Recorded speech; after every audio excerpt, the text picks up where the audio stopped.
All right. So I want to welcome Dylan to Profitable Pursuits. Thanks for being here. I'm excited to have you. Thanks for having me. So excited to be here. Cool. For those who aren't familiar, can you just share like your 411? Tell us where you're from, what you do, who you help serve. Give us. Absolutely. Definitely. So I am in my early 30s. I'm a military spouse, mom of two kids. But my career, I started in e-commerce back in about 2011, 2012, and worked in corporate e-com for a long time, married someone in the military, then started doing my own thing on Etsy. And that was over 7 years ago now, and made a lot of money, over $1.5 million in that time. Yeah. Love And yeah, and then actually I have fully outsourced that, and now I'm teaching Etsy sellers and people who want to be Etsy sellers how to do that for themselves, how to scale their businesses. And so I've helped about 1,500 people in the last 13 months with that. So That's a lot of people in 13 months. a lot of people. Yes. Yeah, we have about 20 people in the company now. So I it's love it. really scaled quickly, all organic too. There's just such a need, I think, for this right now. Can we rewind? What was your initial like Etsy? Like, what did you do in Etsy, or what did you sell? Like, let's start there. Yeah. So with Etsy, I basically just put up one thing that I made for our wedding. It was a letter J. It starts with my last name. And it was had flowers on it. And I just put it up. I thought, who's going to buy this? Right? Maybe someone will. And I was newly married in between jobs. So doing all the side hustles. Someone bought it like 2 months later. And then I thought, oh my gosh, now we now we have to make this and ship it to someone. But then 2 months after that, we were doing over 10K per month. And great business. On Etsy, a lot of people do digital print on demand. There's so much you could do, but I was primarily in the handmade category. Nice high margin business, over 70%. So really nice business for the last 7 years. Yeah. My favorite part is that we just jumped into this conversation and we are talking money and impact, and like by having this profitable business, not only have you been able to change your life and your family's life, which like that's why we do this, but Yeah. also all those you get to employ. Yes. That's Yes. so cool. Yeah. So we have a military spouse who runs the Etsy shop now full time. And then we have about 20 people on the team who do on our coaching business who help teach other Etsy sellers. So yeah. That is awesome. How did you go about, so only 13 months ago you pivoted into the coaching world. What was the like catalyst? Why were you like, hey, let's add this level, let's Yes. add this on? So I'm a bit of a workaholic, maybe. And I basically was working so many hours on my feet making this product that I developed vascular disease in my legs. I'm not even kidding. So I had to have surgery on my legs because I was standing making this product. So I thought I can't keep going this way for my health. So I basically made the decision I'm going to outsource that part of it, production, and then get into something that's more scalable, I would say. Yeah. Cool. And it's most of your traffic for your initial business directly through Etsy, or did you do like your own sales channel as well? Yeah, so I'm really, really big on having nice high margin, and keeping what you make. And I focus on organic strategies. So Instagram, Pinterest, Facebook. Facebook was actually the biggest driver for us in terms of Facebook groups. That was just one component of it, but really built consistency into the business. So really not ad based at all. Yeah. I love that. If you had to, starting with, I keep wanting to like say old business, but it's like still the business, like just run differently. But Yeah. focusing on that one, what would you say is like the one thing that made it leap off, right? Yes, I would really say is not looking to Etsy when you decide what to sell on Etsy. I think that's a problem a lot of people do. They're like, okay, what's selling really well on this platform? I'm going to do that. And they're just chasing bestsellers. You're always going to be chasing if you do that. So I really look outside of Etsy because Etsy is one of the last places to get trends. People don't realize that. They think, oh, like must be trending, trendy stuff on there. But it's not like usually a first place to get the trends. So look outside of Etsy, Pinterest, influencers, things like that, premium brands, and then bring that to Etsy. And that was a game changer. So that's what I teach people to do. I think that point is so well taken, and not even just like the handmade or the Etsy world, but in any business. So often people get like shiny object syndrome, and they're like, well, they're making money doing it, so I'm going to do it. And then they're making money doing here, so I'm going to do this or try this now. Or this person says you can do a digital product and become rich tomorrow, so that's what I'm doing. And I'm like, stop, because you're watering down like what you're even good at. Right. Yeah. Yeah. It's not even, it might not even be a strength of yours. Like, oh, they're making, 30K a month doing print on demand t-shirts. Well, they've been a graphic designer for 12 years. Like you just opened a Canva account. So like, yeah, there is something to be said for, leaning into your strengths for sure. Yeah. Yeah. And also, are you a big component of this as well? I'm into the idea of like, stop switching 5,000 times, right? Like, do something, become the expert, and then keep doing it. Like, let's not turn off the moneymaker. Yeah. Yeah. I feel like people are so impatient now. They're like, I want to get rich quick. If I'm not making 5K per month, 2 months in, I'm quitting. I'm going to move on to the next thing. And they go from Shopify to Amazon to Etsy, and they're doing all these things. Well, they don't stick with something long enough to ever get good at it. Yeah, I see that all the time. All the time. I could even relate that if you take that back into the W-2 world, when people leave college, you don't instantly get that executive high. Back in the day, it used to be like 6+ figure job was like the goal. That doesn't come year one outside of college. But you don't like quit your career. You don't quit working, or you don't quit your business because it's not instant. Right. Like, imagine what could happen if you were just persistent. Right. I know. Yeah. My first job out of college, I was interviewing at all these different e-com places, and I ended up getting a job at Zappos. They're in Vegas. And I remember I'm like, I really want a job here. I would be willing to take out the trash. I'll be the janitor for free if you'll hire me. So it's like, but people I feel like nowadays aren't as willing to do stuff like that. No, Yeah. not at all. Not at all. In order to have a profitable business, it can't happen without top of the line sales. It cannot happen without like people coming into your world to learning about what you do. What is like your biggest tips to like bring in that top of the line traffic funnels, or how do you obtain your client base? Yeah. So with like my current business, with my coaching business, we've grown so rapidly. I think faster than any Etsy coaching business that I've ever seen. And really it's organic, and we've really built that relationship with people, and it's through YouTube, excuse me, YouTube primarily, followed by the podcast. So podcast, YouTube, that's where 95% of people find us, and then Instagram as well. And it's all free. We're not paying for any ads, any boosts, or we're not even boosting posts. So that, I would say, if you really want to have a presence, I mean, Google, you're gonna show up in your YouTube videos will show up in Google search, which is great. And it's not for people who are, I would say, who give up easily, though. You have to be so consistent with that. If you look at how many podcasts are out there with like 5 episodes, I mean, have you seen that? Where it's like they It's because start. everyone starts and stops and starts and stops and is chasing the next thing. Yeah. So you can't hit your $1 million or whatever your goal is. Like, that's not everyone's goal, because Yeah, you're stopping and starting, stopping and starting. exactly. So when I started the YouTube channel, I was monetized within, let's see, about 30 days. And it was because I did a video a day. I filmed it, edited it myself, uploaded it same day, every single day. I lasted about 3 weeks till I got sick. Yeah, fair Uh, enough. yeah. But yeah, you have to just go so hard to get something off the ground. Yeah. But it really works. I mean, because then you're not relying on ads. If you do that, you get this built-in community, and you build that trust so fast with people. So I'm always a fan of organic first. And what type of content were you pumping out in those first 30 days when you're like, I'm here, I'm back again?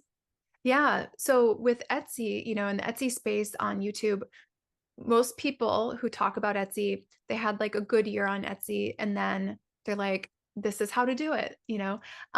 And basically what I did, I applied everything from my corporate ecom experience to Etsy, and I speak about it differently. We talk about sell-through, turn, planning and forecasting, and people aren't used to hearing that. So yeah.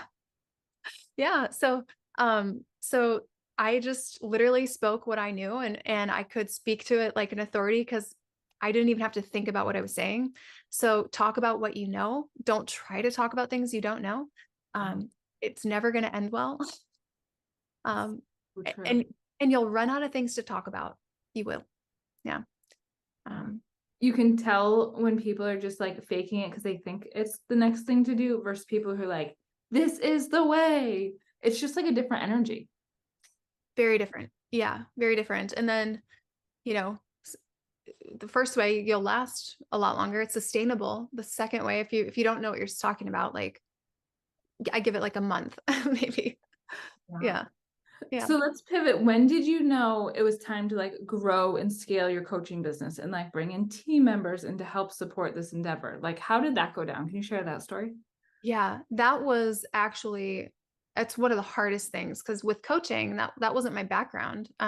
Selling like a digital product. So I didn't know how big it could go. I didn't know what the ceiling was. I thought, my goal was to match my Etsy income, let alone like, you know, 20x what that was.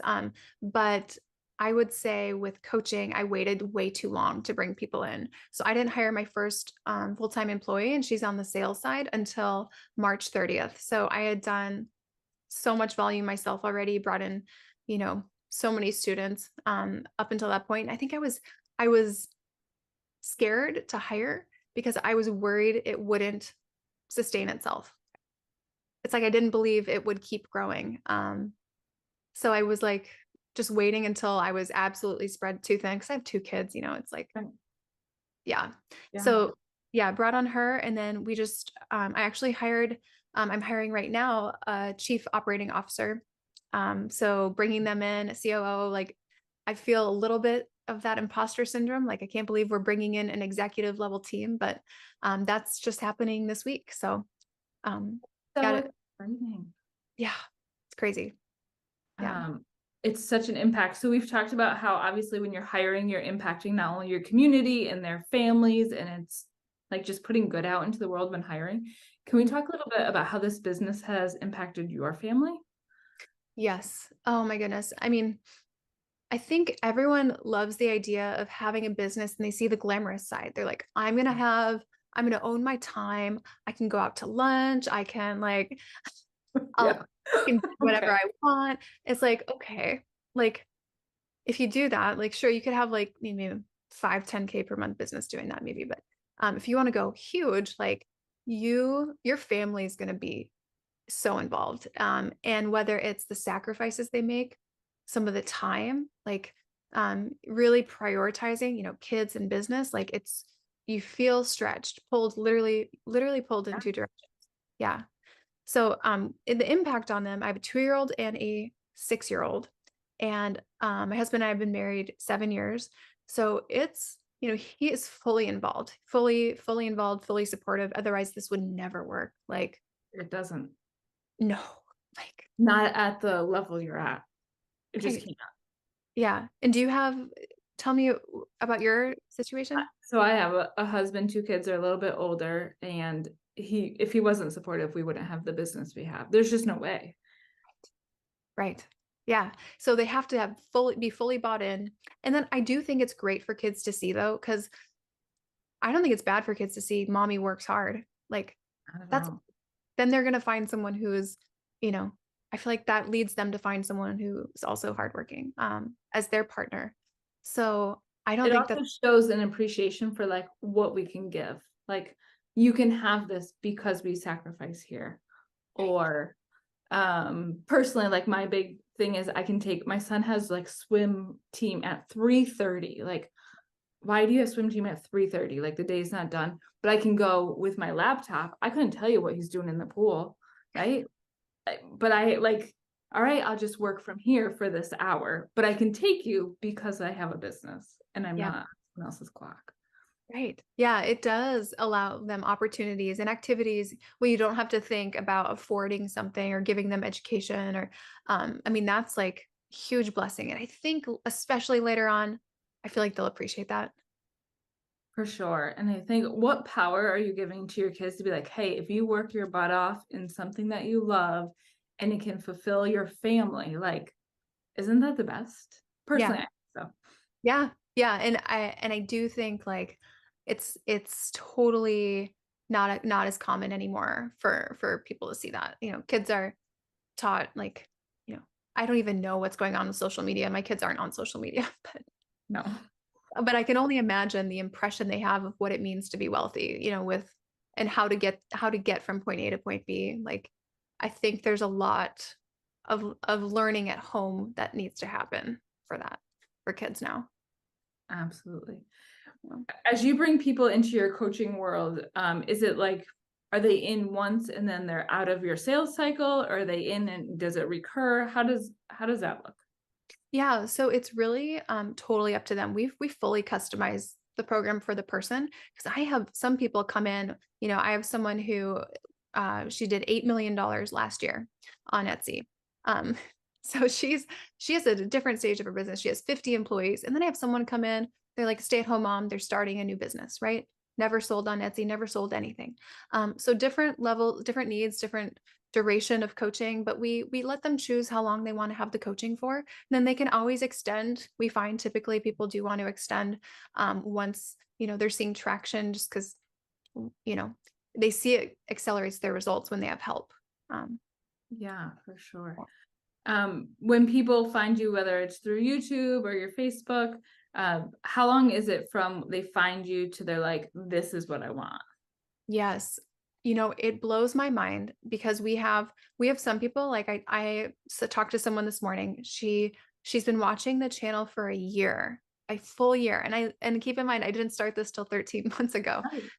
And she signs up for the program today.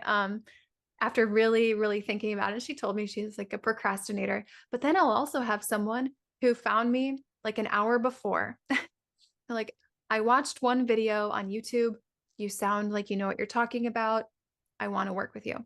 So they say, I think I heard somewhere it takes like 7 hours or 7 times before someone wants to work with you. Have you heard about that? Yeah, Um, for sure. exposure. Yeah. Yeah. But I find it's been very unpredictable lately. I don't know if you've seen the same thing. Our business, I think it's because it's such a personal nature, right? Where we manage people's money and their financials. Yeah. We have a long social sales cycle Mm, where, like our Google, if someone finds us that way and just needs an accountant, CFO, that's a rather quick decision. But if they come through social, it's a long relationship. yeah. But in our case, the people who come through social, they're easier to work with. They're like, I don't want to say fans. I like to use the word friends. Yeah. Like it feels like we're friends and it's just a different relationship. And then people just don't leave. So Yeah. when we're doing our predicting and our financials, we can bank on that. I know whatever money we invest in social, whether that's team or hours or whatever, Yeah. it's a long turnaround, but then Mhm. it's years at their clients.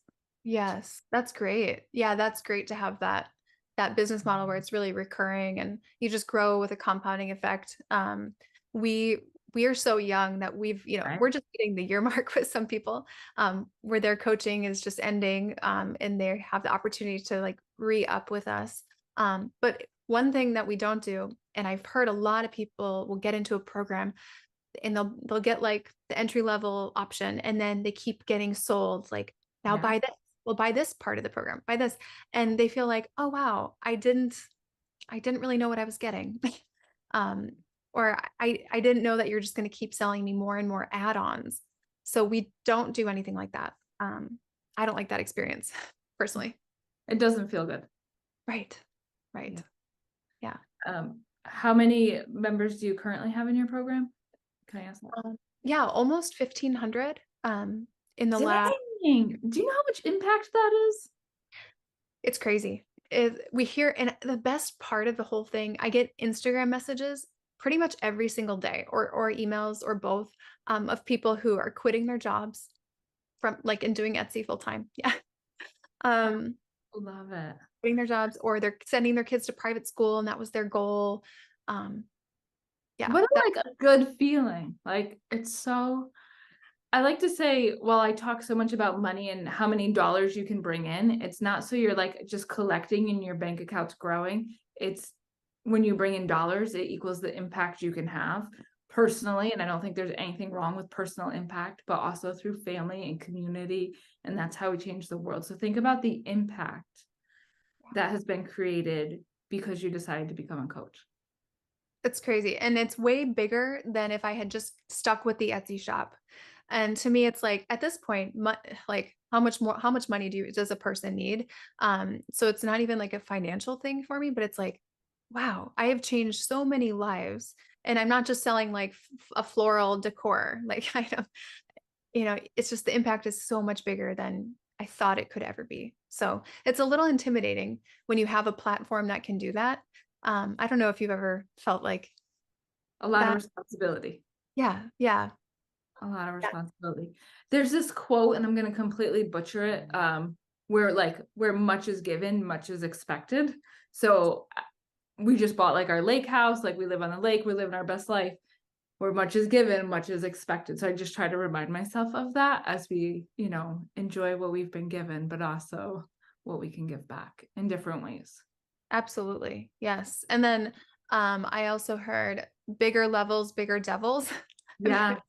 Yeah. Where like, yeah, I mean, you have different problems now, and it's not just, oh, someone's order is late from Etsy, like, and they're upset with you, but different levels of problems. And the decisions you make now, it's impacting all employees and things. So it's a lot of responsibility, but I don't know, I'm a person of faith, and I believe like God gave me something because he knew I could handle it, you know?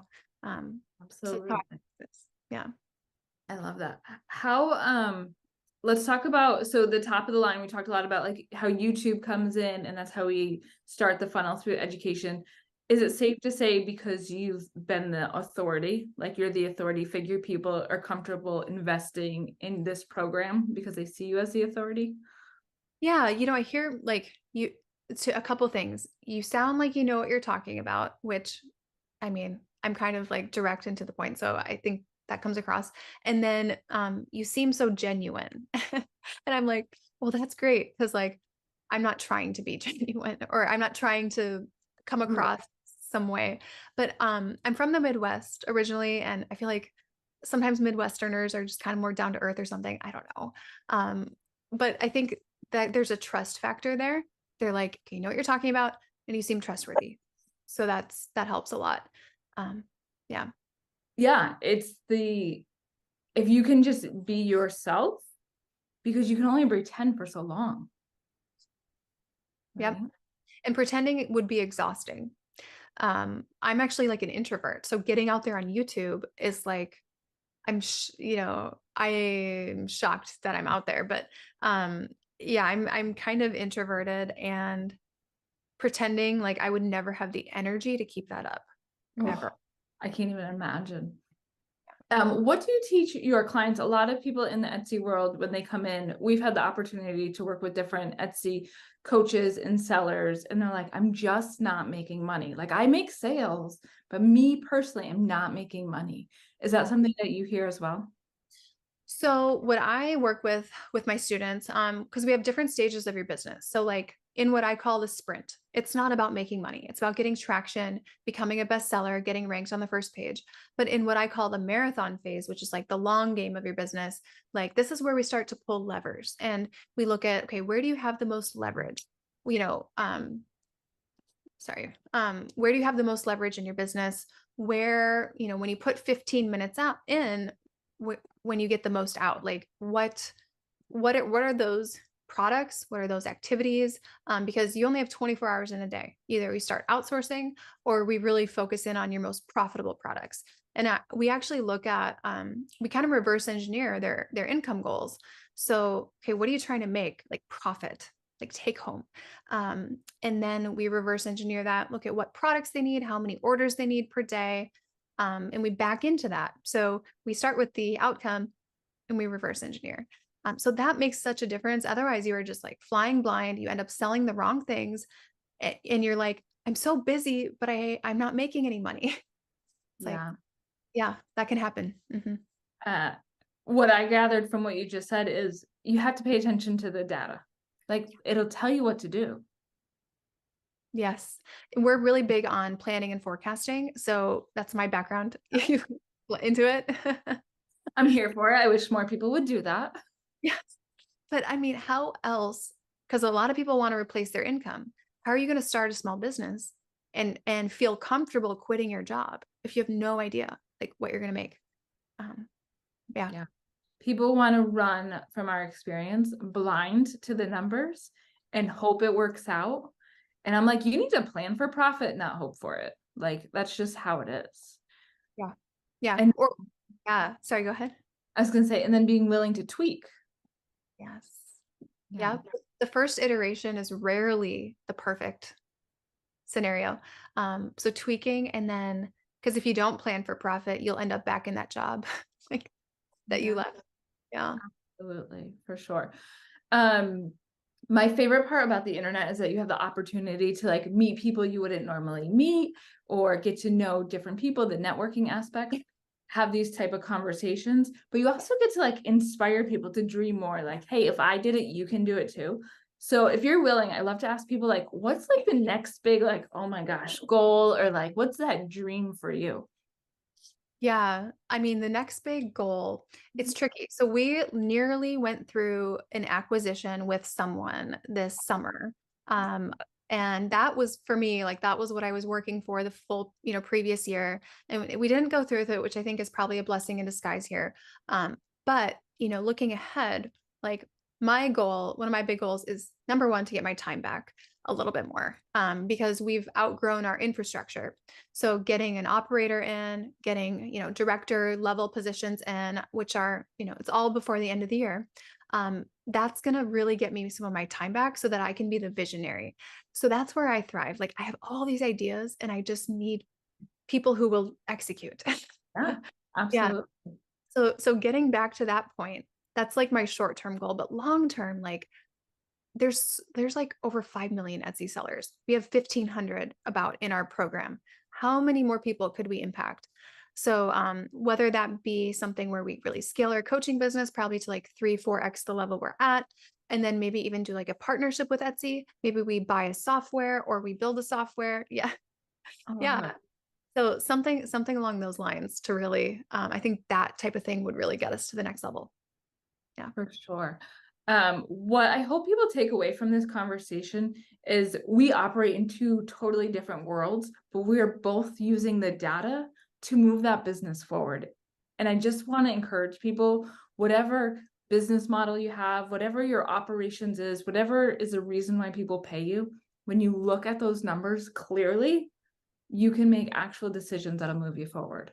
Yes. Yes. And it's otherwise you're guessing. And if you haven't done something before, do you really want to just go with your gut feeling? I mean, it could have very, very different outcome. And I find it's like small tweaks based on the data. Like we've changed our offer for this program a couple of times. And, we see our like average like revenue per client go up like significantly, like over 20% just by making one change. Spread that out over how many people, per month, it's a big difference. So yeah, it's small changes, but having the data and being confident in it makes you confident in the decision. People trust you. And it's just, it's not a gamble. Yeah. I love that. I love that we have that commonality. Coming into some of these, you're like, okay, what are we going to talk about? Like, but everything you said it, you brought it back to the data or the return or the projections. And I just hope people take that away. Yeah. Um, a fun question I enjoy asking people is, and while your coaching business is on the newer side, it's been here for a year, but you've been a business owner for a while now. If you had to make the same impact revenue that you've made in half the amount of time, how would you do it? Oh man. Now with the coaching business, I don't know how much faster I could have gone. Fair Because I don't know how safely like that would have just been people like mentors and stuff, they say like, you're a rocket ship. This is crazy. I've never seen anything like the growth that you've seen in that coaching business. I do know things that would have really helped scale this faster are outsourcing things that I'm not good at. Editing my YouTube videos. I waited like 3 months to outsource that. I should have done it like month one, but I was scared to hire an editor because I thought, well, what if my channel doesn't take off fast enough? So I would have done that sooner. I would have outsourced, sales much sooner. Brought in a coaching team because now it's 9 people on my coaching team. It's not just me coaching. I would have done that probably 3 or 4 months sooner. Just hiring sooner. I think I hesitate. I still hesitate to hire because I'm worried that the business, I just wonder if the projections will actually happen. So hiring sooner, and then with oh my gosh, with the Etsy side, geez, I got us up to over like 360 K per year by myself, and it was like Wild. I should have hired help way sooner with that. Yeah. So hiring, I think that's the common theme with me. I wait too long. Yeah. It's scary because it's such a responsibility. Yeah. It's more than just, okay, here's some dollars for an activity. It's their livelihood, right? It's a responsibility. Right. Yeah. Yeah. And then trusting, I think sometimes when you're good at something and efficient, trusting that someone else, they can do it like you did, or they can do it better than you did if they have all their focus on that. We think like, oh, no one's going to do it as good as me. Remove the ego. It's okay. It's okay if someone can do it, and it's even better if they can do it better. Like, that's okay. Yeah. Yeah. Sure. Where can people follow along your journey? Can you share your handles? Where can people learn more from you? Yeah. So I'm on Instagram and it's just at Dylan Jahraus, Jahraus and Dylan, that's the right way to spell Dylan, I always say. But that's my Instagram. And then on YouTube, Dylan Jahraus, you just type in Etsy and you probably see me on there. And then our website, dylanjahraus.com, we have a lot on there. Free value. We just, I really believe in giving away value. So ton of value on there. We have a blog on there. The podcast is linked on there. So, yeah, we're all over the place, but wherever people like to connect, we like to meet them where they're at. Awesome. And we will link it all down below. And if you could leave our viewers with one tip, like business tip, regardless of what industry you're in, if you do this one thing, it will help. What would be your one tip? Hire an expert to teach you, because it could take you, 10 years to become an expert on one thing that someone's devoted their entire life to becoming an expert at.